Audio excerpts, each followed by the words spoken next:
8वां बाब तूफान का खात्मा।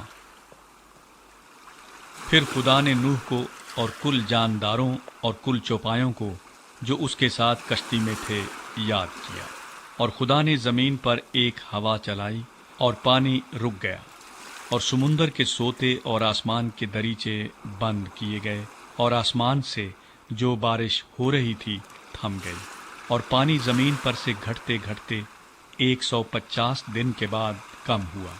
और 7वें महीने की 17वीं तारीख को कश्ती अरारात के पहाड़ों पर टिक गई, और पानी 10वें महीने तक बराबर घटता रहा। और 10वें महीने की पहली तारीख को पहाड़ों की चोटियां नजर आईं, और 40 दिन के बाद यूं हुआ कि नूह ने कश्ती की खिड़की जो उसने बनाई थी खोली, और उसने एक कव्वे को उड़ा दिया। सो वो निकला, और जब तक कि जमीन पर से पानी सूख न गया इधर उधर फिरता रहा। फिर उसने एक कबूतरी अपने पास से उड़ा दी ताकि देखे कि जमीन पर पानी घटा या नहीं, पर कबूतरी ने पंजा टेकने की जगह ना पाई और उसके पास कश्ती को लौट आई, क्योंकि तमाम रुए जमीन पर पानी था।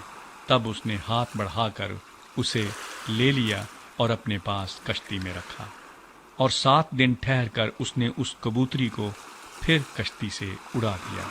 और वो कबूतरी शाम के वक्त उसके पास लौट आई, और देखा तो जैतून की एक ताज़ा पत्ती उसकी चोंच में थी। तब नूह ने मालूम किया कि पानी ज़मीन पर से कम हो गया। तब वो 7 दिन और ठहरा। इसके बाद फिर उस कबूतरी को उड़ाया, पर वो उसके पास फिर कभी न लौटी। और 600 पहले बरस के पहले महीने की पहली तारीख को यूं हुआ कि ज़मीन पर से पानी सूख गया, और नूह ने कश्ती की छत खोली और देखा कि ज़मीन की सतह सूख गई है। और दूसरे महीने की 27वीं तारीख को ज़मीन बिल्कुल सूख गई।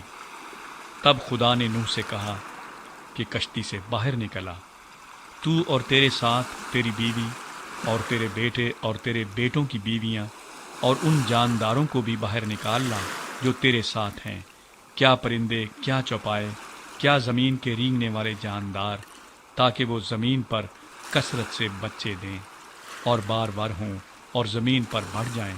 तब नूह अपनी बीवी और अपने बेटों और अपने बेटों की बीवियों के साथ बाहर निकला, और सब जानवर, सब रेंगने वाले जानदार, सब परिंदे और सब जो ज़मीन पर चलते हैं अपनी अपनी जिन्स के साथ कश्ती से निकल गए। नूह कुर्बानी चढ़ाता है।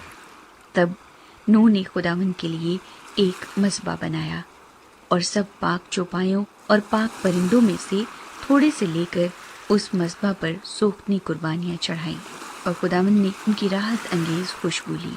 और खुदावंद ने अपने दिल में कहा कि इंसान के सबब से मैं फिर कभी ज़मीन पर लानत नहीं भेजूंगा, क्योंकि इंसान के दिल का ख्याल लड़कपन से बुरा है, और न फिर सब जानदारों को जैसा अब किया है मारूंगा, बल्कि जब तक ज़मीन कायम है बीज बोना और फसल काटना, सर्दी और तपिश, गर्मी और जाड़ा, दिन और रात मौकूफ न होंगे।